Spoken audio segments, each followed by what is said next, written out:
Adam Smith is very rarely read. He's worshipped, but not read.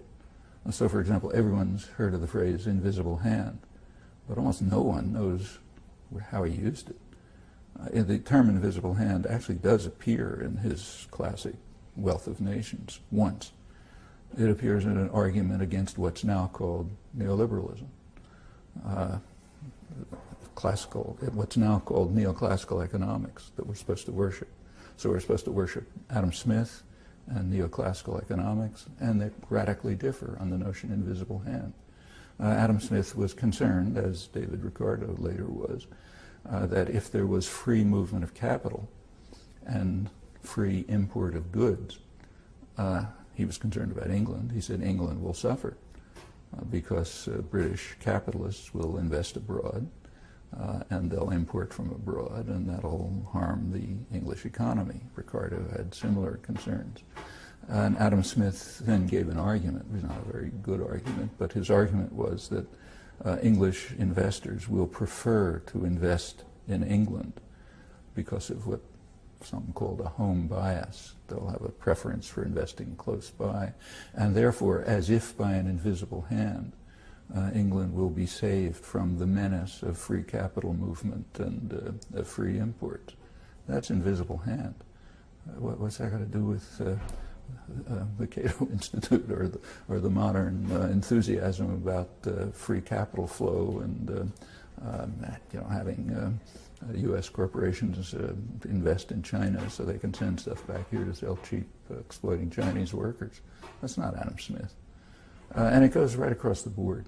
I mean, everyone who went to college learned the first paragraph of Wealth of Nations, in which he talks about how wonderful division of labor is, allows for all kind of efficiency and productivity and so on. Not very many people got to page, whatever it is, page 400, in which he points out that division of labor is monstrous because it turns people into creatures as stupid and ignorant as a person can possibly be. It's a person who just becomes a machine. And that's a terrible attack on fundamental human rights.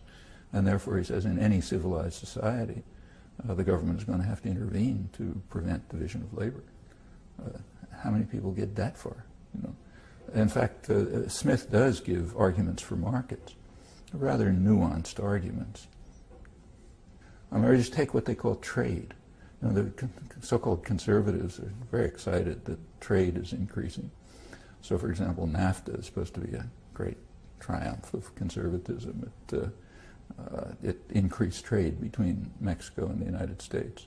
Well, it's true that cross-border interactions between Mexico and the United States increased, but would Adam Smith or any classical liberal or traditional conservative have called that trade?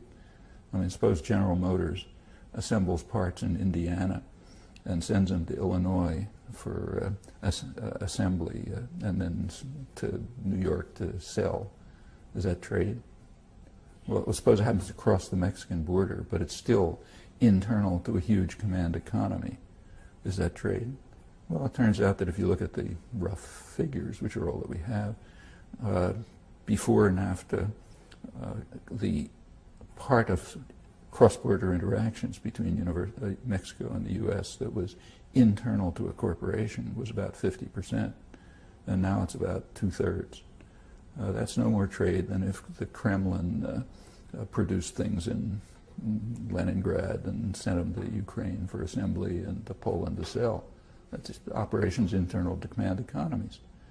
We have just simply, even to talk about trade or free trade or entrepreneurial values or consumer choice or democratic functioning and so on is putting us in a world of illusion and fantasy.